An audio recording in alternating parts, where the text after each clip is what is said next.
Folks, I've learned a lot by watching other people's tank builds, and in that light, I'd like to share my newest tank build with you.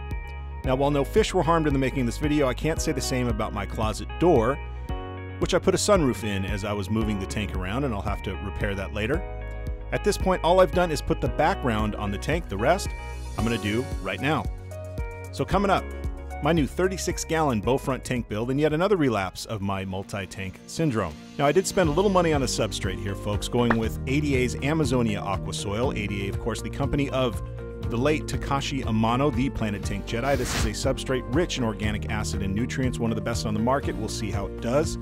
Picked up some Dragonstone from one of the good folks in my Facebook groups who sold me some very nice pieces. I do love the look of Dragonstone in tanks.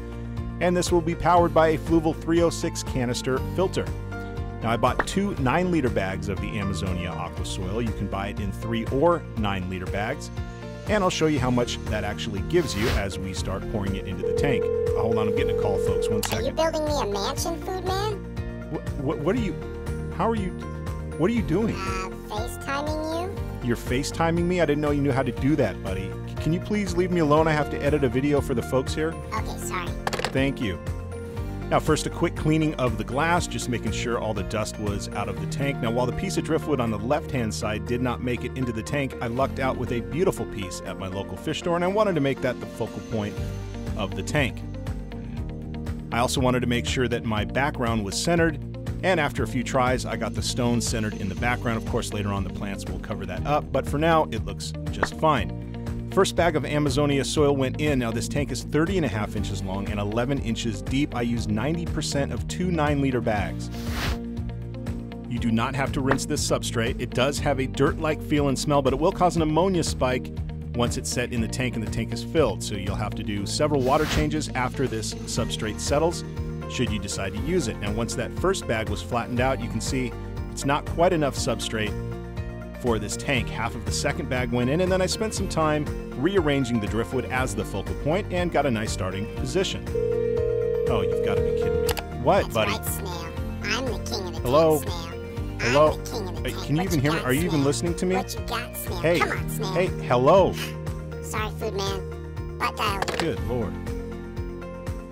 Now, I did like this positioning because it creates 2 open crevices in this driftwood which can be used for caves, and I do have a fish in mind for this tank, which I will share a little bit later in the video.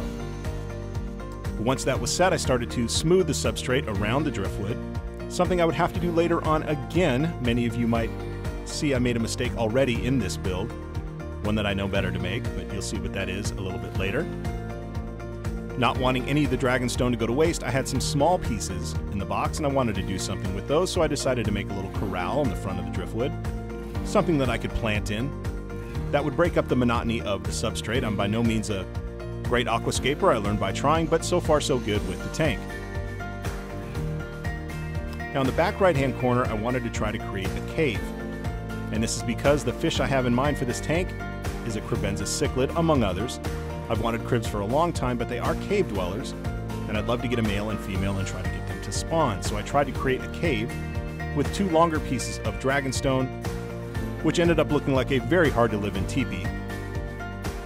But it did give me an idea with some other pieces of Dragonstone that I had.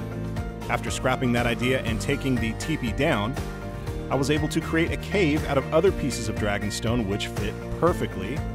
Part of this was a lot of luck. I got some nice pieces, and I was able to dig out a front door to that cave. Hopefully the cribs will like that. And if they don't like the stone feel, if they want more of a woodland arrangement, I have 2 crevices in this driftwood that they can claim. And I will have a bristlenose pleco in here as well, so essentially what we have here is a complex with 3 apartments that they can all claim. I did slope the back of the substrate up. That was mostly to make room for the cave and to give the cave a raised feel. The cave did get a back door as well that I was able to dig out. But so far I was happy with the build. And once that was completed, I started filling this up. This is dechlorinated water, pouring it over the driftwood so as not to disturb the substrate. And once I had enough water in there, I went to a larger water bottle, but here is where I was about to be surprised. Now, the big mistake that I made in this build is I did not soak the driftwood. It is a large piece of driftwood, but I should have soaked it in a large plastic trash can or simply put it in the tank and filled up the tank and let it soak there. Here is where it took off on me, and I had to anchor it back down with another piece of dragonstone. Oh, you gotta be kidding me. What? Where's your phone charger, Food Man? You're down to 10%. Well, maybe if you stop FaceTiming me, you'll have more battery. Bye, buddy. So all the work that I had done arranging the substrate around the driftwood, I had to redo as soon as I got the driftwood down back on the bottom of the tank and anchored. So just a reminder, no matter how big, soak that driftwood, folks. The Fluval 306 was running beautifully and very quiet, I might add, so excited about this filter. And here is the tank 2 weeks later. I did some planning and installed a Powerhead. Finally got the driftwood to sink. And the Powerhead I went with was an Aqueon 700 made for tanks, 30 gallons to 75 gallons. I did want a little extra flow going around the front of the tank toward the inlet of the filter, just for a little more water movement, and I planted a red Rubin sword, had it in my 20-gallon tank, loved it so much I put another one in the back left.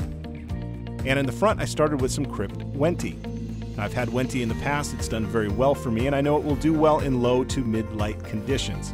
I say low to mid-light conditions because I am concerned about the depth of this tank, so I'm going to use Crypts for most of the foreground plants. I want to make sure that the light will be able to penetrate down through to the plant. Speaking of lighting, I'm using the 24/7 Finnex Planet Plus SE.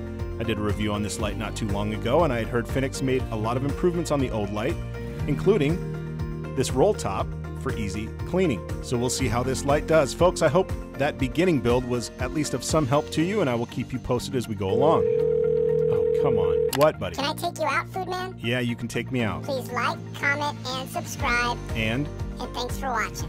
there you go. Come on, Snail. What you got, Snail? Come on.